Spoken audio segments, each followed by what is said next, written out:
introduce our special guest this morning, the fabulous Mr. Peter Egan. Welcome back. Away from the cameras, Peter has dedicated his life to saving those who haven't got a voice. Haven't got a voice at all, because he's a passionate animal rights campaigner. And I don't think I've met several times before. What drew you in? Because you really do dedicate your life to them. Yeah, it is a singular passion, and I do dedicate my life to it. I think it happened... I've been rescuing dogs for about 20 years, and I'm absolutely crazy about them. I'm crazy about all animals. And through my association with the dogs that I'd rescued, that then spread out to a greater area of animal cruelty. So it came from owning dogs? It came from dogs, yeah, it came from dogs. My wife and I, Myra, we both adore them, and we... How many have you got?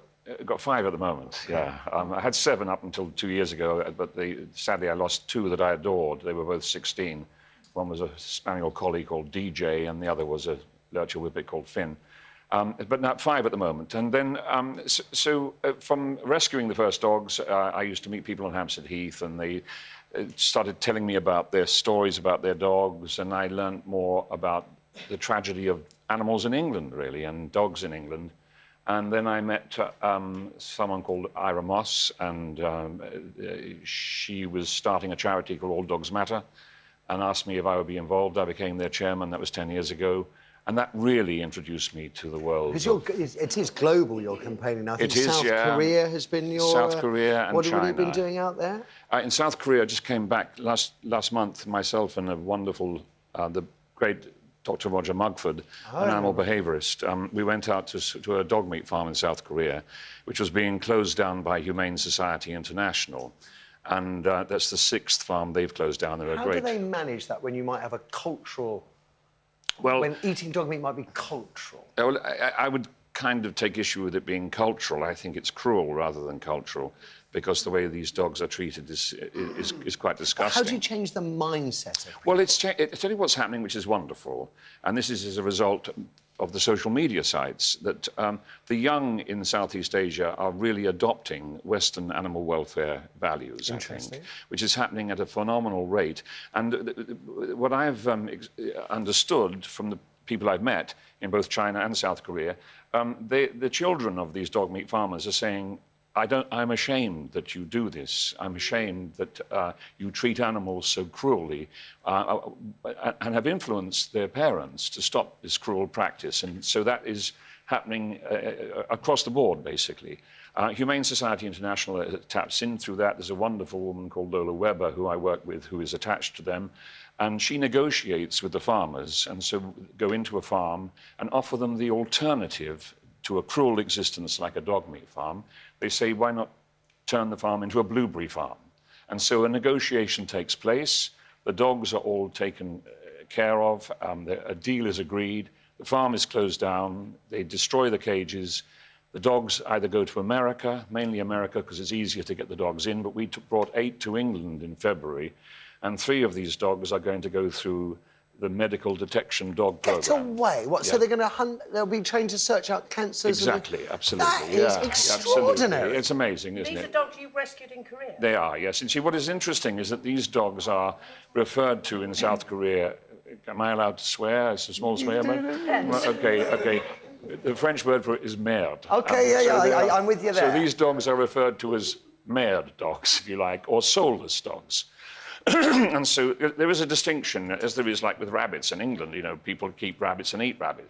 In China and Southeast Asia and in Korea, Korea is the only country in Southeast Asia that has legal dog meat farms. There's about 14,000 dog meat farms in South Korea. They produce between 3 and 5 million dogs per year for the table. But that's only a part of the story, because in that region, in Vietnam, China, they eat about 30 to 50 million dogs yearly, so it's huge. But this is all changing now, thank goodness.